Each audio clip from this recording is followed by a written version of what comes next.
우리의 신앙생활은 어쩌면 하나님과 말하는 것, 대화하는 것이다. 이렇게 말씀드릴 수가 있겠습니다. 그러니까 자기 자신을 하나님께 공개해 버리는 것이 신앙생활이다. 이렇게 말씀드릴 수가 있습니다. 예수님, 나는 바로 이런 존재입니다.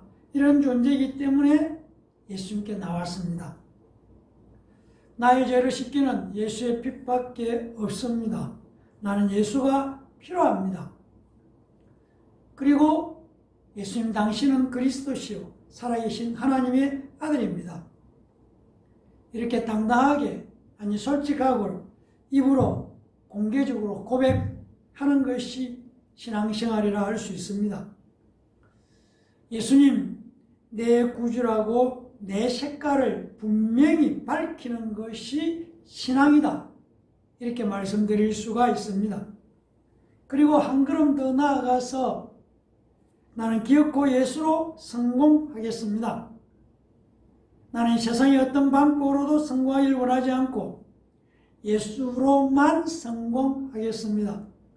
예수님, 나를 예수로 성공시켜 주십시오. 사람들이 이런 나를 볼 때에 예수로 성공한 자로 보기를 원합니다. 이렇게 당당하게 우리의 믿음을 고백하는 우리 모두가 되기를 예수님 이름으로 간절히 축원합니다. 연일 계속되는 강추위 속에서 추위와 관련된 얘기를 하나 하려고 합니다. 아기와 부인을 태운 마차가 추운 지방의 벌판을 달리고 있었는데, 그런데 갑자기 기온이 너무 심하게 떨어지니까 방한복을 미처 준비하지 못한 부인은 추위를 견디지 못해서 참고 참다가 자신도 모르게 졸음이 오고 의식을 잃어가는 상황이 되고 말았습니다. 마차를 몰고 있는 마부는 가까운 곳에 인가도 없고, 그래서 여기서 어떻게 하면은 아기와 또 엄마를 살릴 수 있을까 마차를 몰면서 고민하다가 갑자기 마부는 아기와 부인을 마차 밖으로 끌어내놓고는 마차를 몰고 달리기 시작했습니다. 그러자 아기를 안고 있던 부인이 마차 밖에서 버려지자 정신을 차리고 미친 듯이 달리는 마차를 쫓아오기 시작했습니다. 그렇게 얼마를 달리다 보니까 마부는 마차를 세웠고 부인의 체온은 달리는 과정 속에 회복되고, 또 부인이 회복된 체온 때문에 아기도 살아나게 되었다는 것입니다. 그냥 지나가는 얘기 같지만 가끔 우리가 예수 믿고 나서 어려움과 역경과 환난을 만날 때에 하나님은 이런 방법으로 우리를 연단하시고 또 단련하신다는 것을 깨달을 때가 많습니다. 그러니까 지나고 나니까 그 고난을 통해서 나의 믿음을 자라게 하셨다 라는 것을 알게 되는 것이죠. 여러분은 어떻습니까? 오늘 제가 여러분과 함께 말씀을 나누려고 하는 말씀의 제목은 입술로 고백하는 신앙입니다. 우리는 자주 기독교 신앙을 고백의 신앙이다 이렇게 말씀합니다.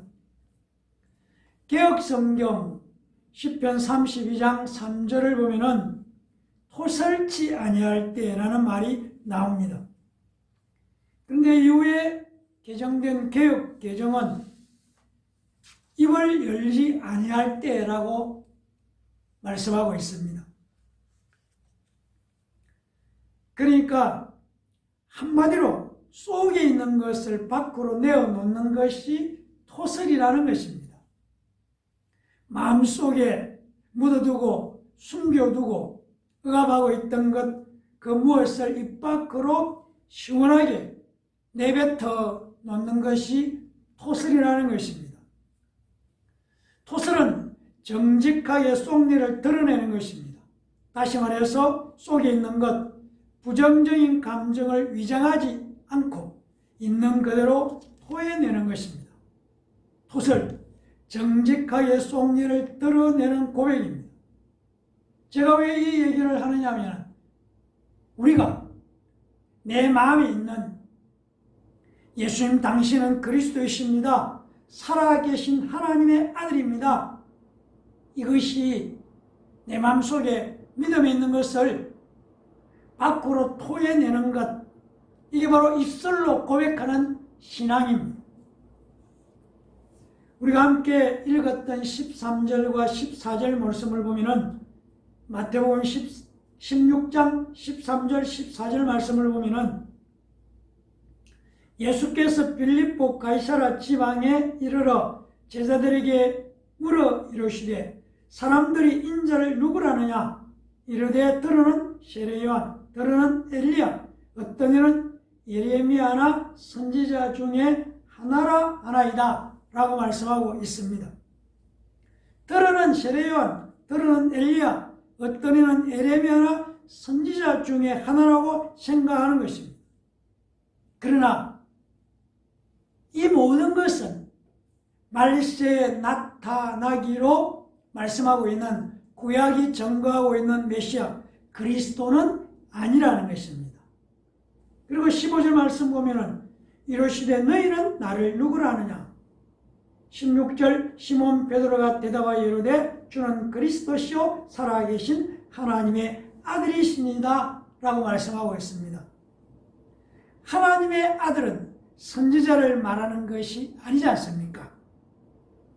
종말에 다윗의 혈통으로 오시기로 약속된 메시아 곧 그리스도 기름 부음을 받은 자를 나타내는 표현입니다.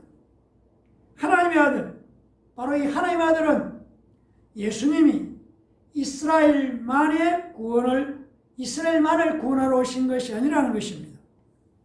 이스라엘뿐만 아니라 이방인과 피조세계 전체를 구원해서 우주의 새 질서와 새 창조를 가져오신 메시아라는 것을 말씀하고 있습니다.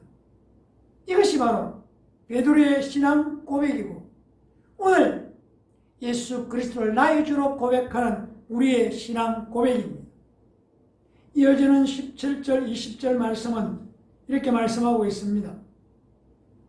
예수께서 대답하여 이르시되 바요나 시몬아 네가 보겠도다 이를 내게 말한 이는 혈육이 아니요 하늘에 계신 내 아버지시니라.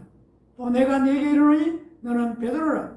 내가 이 반석 위에 내 교회를 세우니 음부의 권세가 이기지 못하리라. 내가 천국 열쇠를 내게 주리니 네가 땅에서 무엇이든지 매면 하늘에서도 매일 것이요 네가 땅에서 무엇이든지 풀면 하늘에서도 풀리리라 하시고 이에 제자들에게 경고하여 자기가 그리스도인 것을 아무에게도 이르지 말라 하시니라 라고 말씀하고 있습니다. 예수님 당신은 그리스도이십니다. 살아계신 하나님의 아들입니다. 이 믿음의 고백이 바로 이 믿음의 고백 위에 이 믿음의 고백은 이 땅 위에 교회를 세우는 통로가 되었습니다. 교회는 예수님을 하나님의 아들로 고백하는 신자들의 모임, 음부의 권세, 즉 죄와 사망은 교회를 이길 수가 없습니다. 교회는 예수님 당신은 그리스도이십니다. 살아계신 하나님의 아들입니다 하는 고백을 하는 사람들의 모임이 교회입니다. 예수님 당신은 그리스도이십니다. 살아계신 하나님의 아들입니다. 고백하는 공동체가 바로 새로운 이스라엘입니다. 교회 공동체 구성원들의 공통 분모가 바로 예수님 당신은 그리스도이십니다. 살아계신 하나님의 아들입니다. 입술만이 아니라 정직하게 속내를 드러내는 믿음의 토스를 하는 기초에 세워져 있는 것이 교회입니다. 예수님이 누구신가? 이것은 기독교의 핵심이며 근본 주제입니다. 그리스도는 메시아와 같은 뜻입니다.